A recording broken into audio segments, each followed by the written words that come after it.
Hello everyone and welcome to Sunburned Albino lists his top 20 games of 2024. A confusing year with quality all over the place and some surprises in both directions.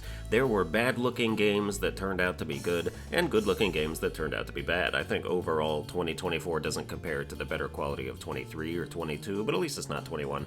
Lots of controversial games this year though, with raging discourses, and we'll talk about some of them. As always, this list does not count early access games, which is a shame because there were a couple big bangers in that department. It counts every game that hit 1.0 between January and December of the current year, no early cutoff date, and is based entirely on my subjective experience of what I had the most fun with based on whatever factors I choose. My notable exception category also remains a thing, talking about a few games that other people may have put in their top list that I made a point not to put in mine, but otherwise let's get into it with the honorable mention, singular this time around.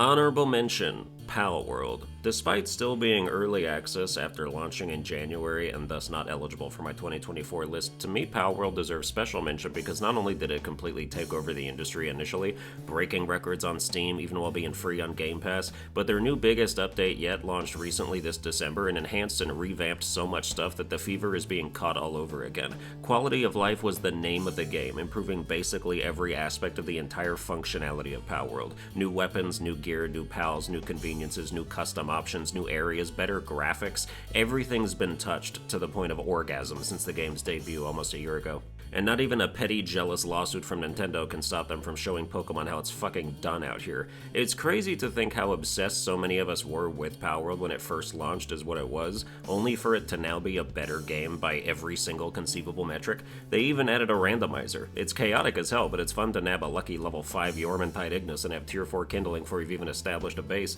Pokemon will never let themselves be cool enough to compete with this shit, and it's sad. All they do is strike down people who have better ideas than they're capable of pulling off, whether it's Palworld or a fan project or anything with a pulse. This game that initially came off as a joke trailer for people to scratch their heads and laugh at soared further than anyone dared dream possible.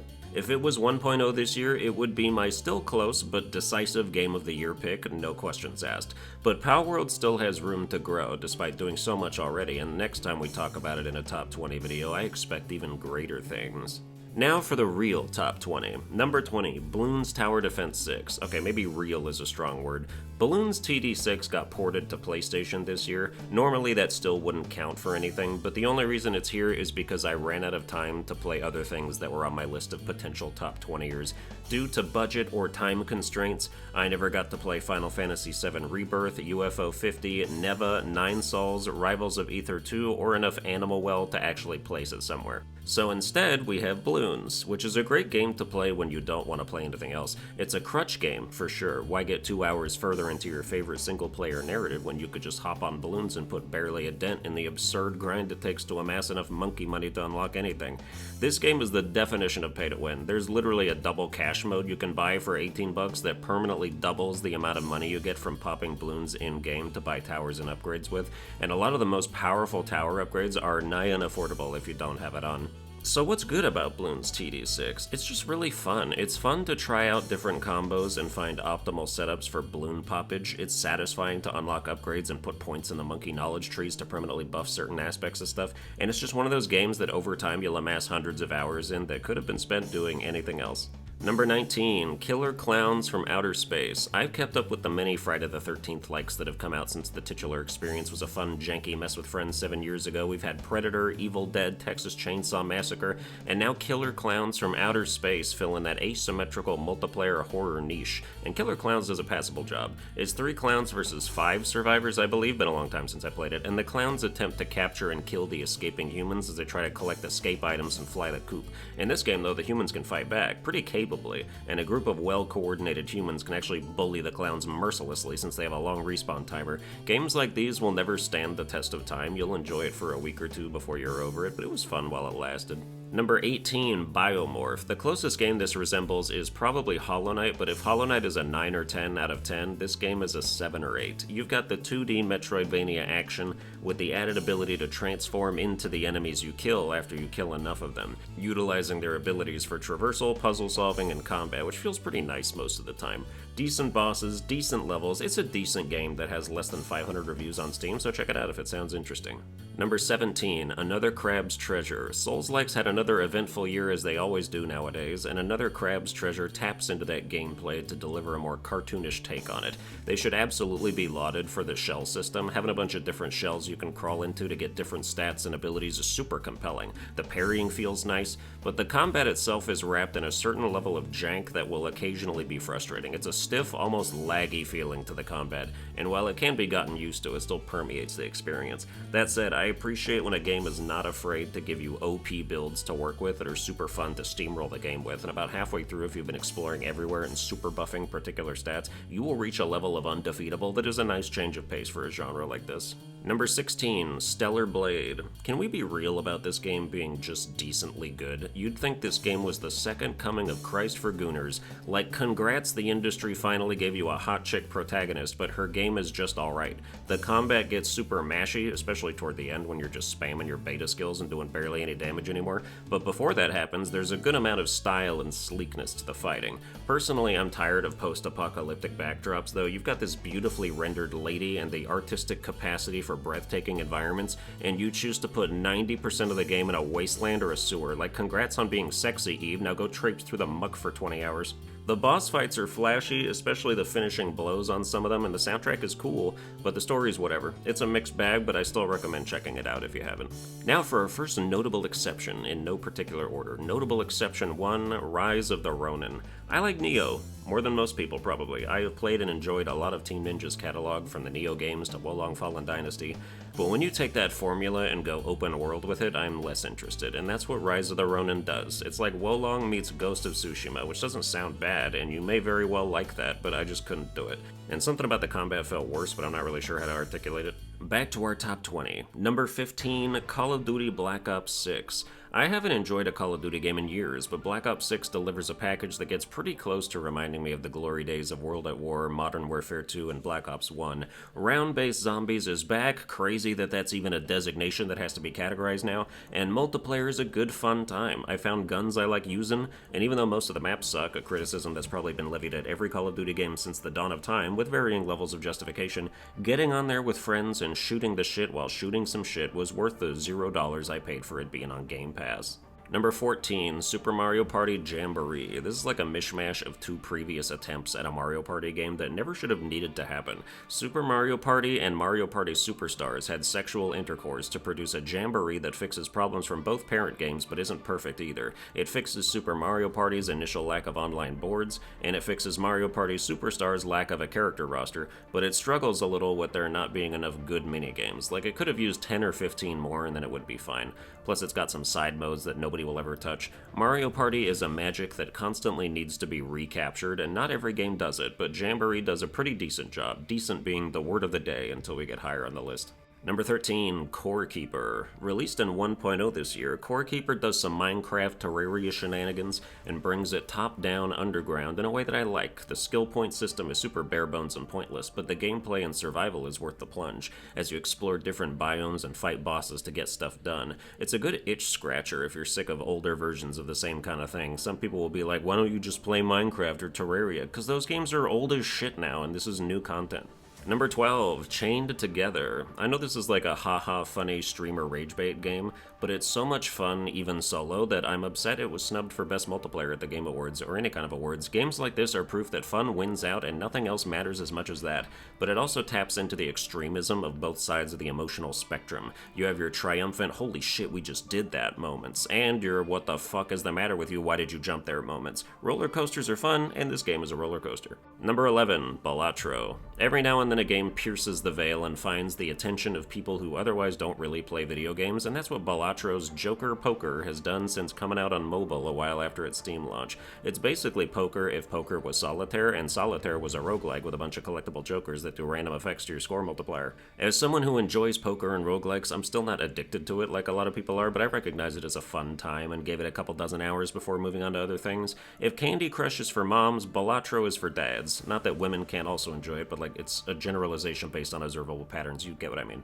Notable exception 2, mouthwashing. This This game's fanbase is 100% astroturfed fake Tumblr bullshit, straight up. Discussions of this game exploded completely inorganically for no reason at all one day, and all of a sudden you had 12-year-olds crying over the greatest piece of media they've never actually played, experienced exclusively through fan art and bite-sized analysis from people who have never once been outside. I played mouthwashing on stream, granted I had a couple drinks in me, but it only served to make me hyper-focus on everything I was experiencing, and it was still just barely interesting enough to see through to the end. It's an okay game with an okay narrative that uses derivative imagery in pursuit of basic symbolism. Crew of a ship run into an asteroid field and get fucked, ship can't move, crew tries to survive but there's no hope of rescue, and surprise surprise, they go crazy after a while. It's the kind of thing you think is a masterpiece if you're 13 and haven't seen anything else. As you well know if you watch this channel across time, I like to say that every year there's always one indie game that receives astronomically unjustifiable praise and acclaim, and this year it's mouthwashing.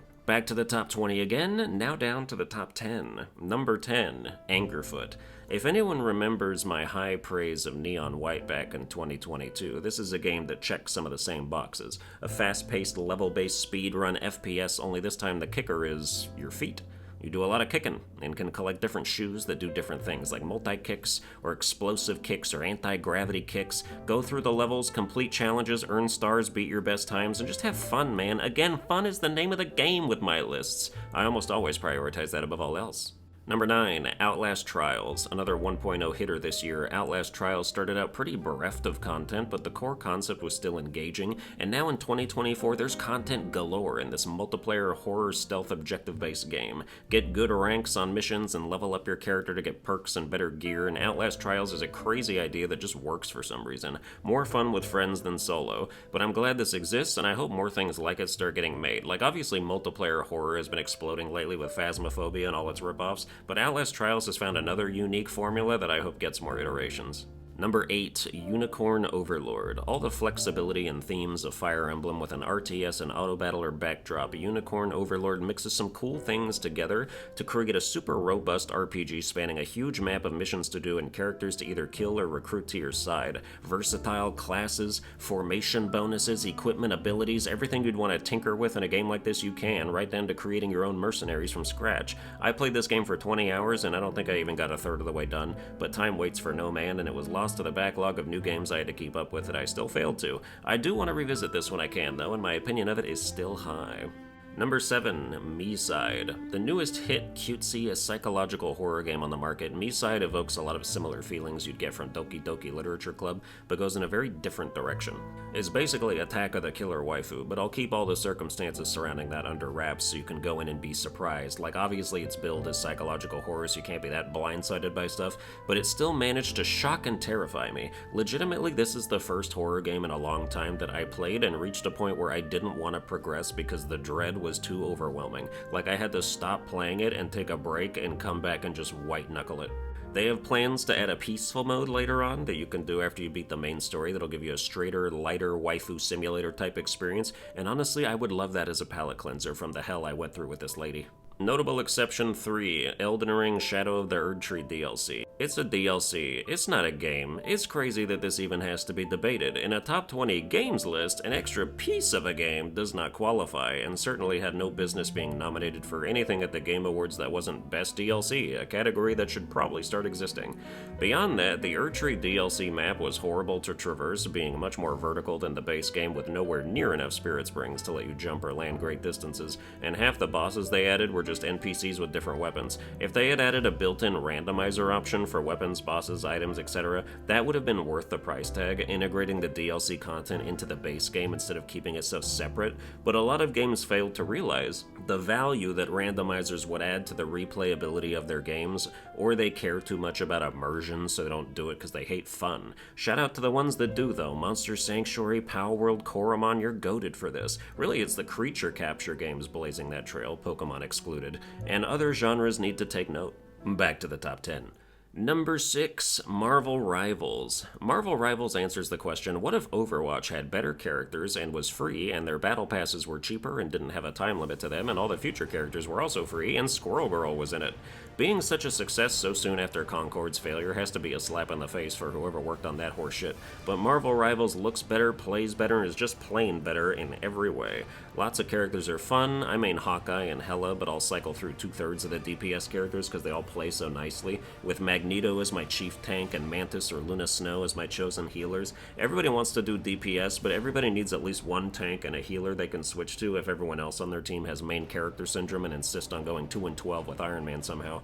I got sick of Overwatch pretty quickly back when it came out, but I don't think the same thing will happen here. The Marvel brand definitely adds to the hype of any new characters that get announced, and it's been a great time so far. Number 5, Black Myth Wukong. Meshing Souls-like elements with God of War, Black Myth Wukong presents a stylish, epic journey that only kinda makes any sense at all. But who needs it to? You're a monkey with a stick, and you'll beat enemies to death with it while using spells, enemy spirits, and more to do damage, and fight a large multitude of truly unique bosses. Lots of bosses in this game were like, oh, I've never seen anything like that before, and it was cool. This is a game where I can use the word epic to describe it unironically, because the presentation is very bombastic and the fight scenes go hard.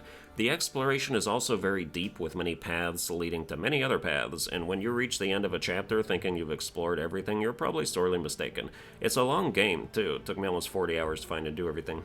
Number 4, Astrobot. This year's winner of the 2024 Game Awards. I wouldn't give it that high of an honor, but there's something to be said for its existence as an innate celebration of gaming, at least the PlayStation kind. PlayStation has spent decades giving us iconic characters and experiences that bring up deep feelings of nostalgia and reverence, and Astrobot capitalizes fully on that feeling by having the bots you rescue resemble over 100 of those characters, from Solid Snake to Nathan Drake. It's a great platformer with an emphasis on gorgeous visuals and showing off the PS5's console power, frequently showering ends of levels with thousands of objects in celebration with nary a slowdown. I feel like if you're a PlayStation fan, you kinda owe it to yourself to platinum this game. How are you gonna leave Crash Bandicoot or Sly Cooper unrescued in a level somewhere? We need the whole crew safe and sound out here.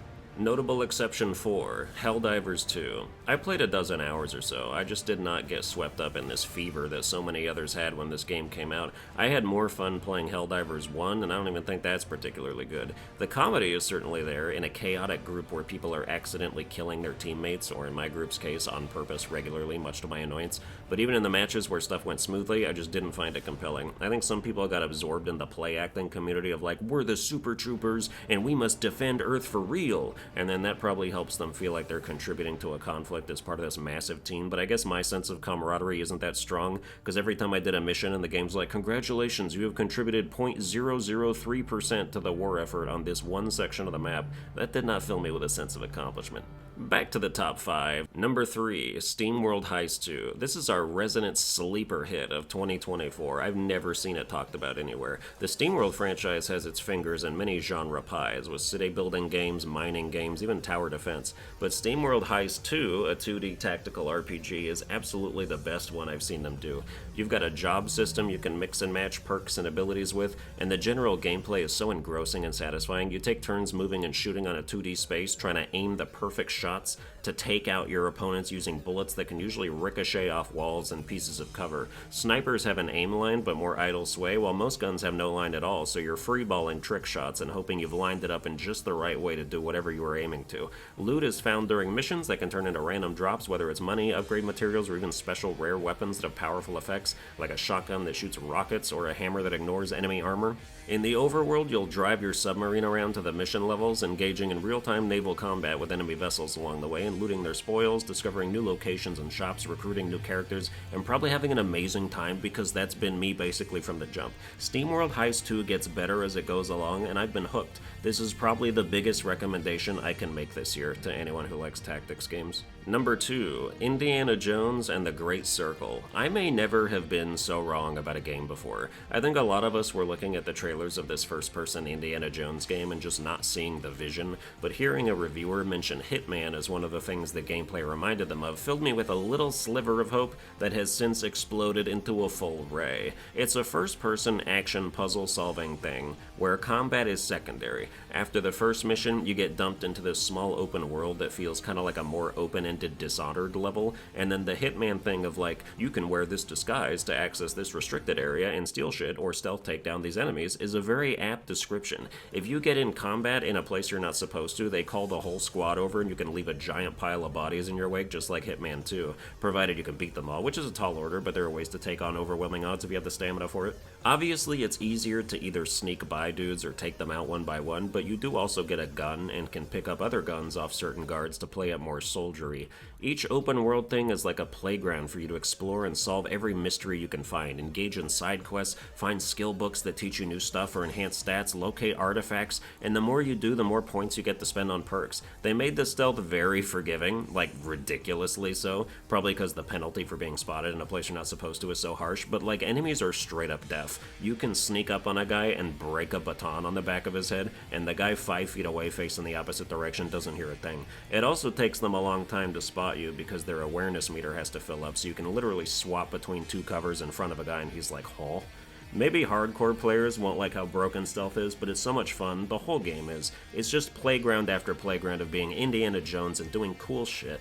Number 1. Metaphor ReFantazio. My 2024 Game of the Year is Metaphor ReFantazio. It's Persona, but better, in virtually every way. Anything annoying you didn't like about Persona is gone here. The schedule is less rigid, so you don't have to worry about wasting too much time as long as you plan at least a little ahead. The dungeons are so much smoother because lower level enemies don't trigger turn-based combat. You can just whack them and get XP immediately. The combat system gives you extra turns by hitting enemy weaknesses and the ability to restart the battle if some bullshit happens due to trial and error, which is a godsend, and you can mix and match everyone's personas in another job system situation to create super powerful builds. Don't like your partner as a warrior? Make him a mage. Make him a mage with warrior skills for some reason. Go nuts. The story is fantastic. The characters are great. The only thing I don't like is that Katharina isn't a playable character, and I think that's super rude. Maybe if they do a Metaphor ReFantazio Royal, they can add her in there like Persona 5 Royal added stuff. This is just a terrific RPG, and I could not put it down. For like a week, it was all I thought about. I would just be thinking to myself, ooh, Metaphor, and then between that, I'd be like, the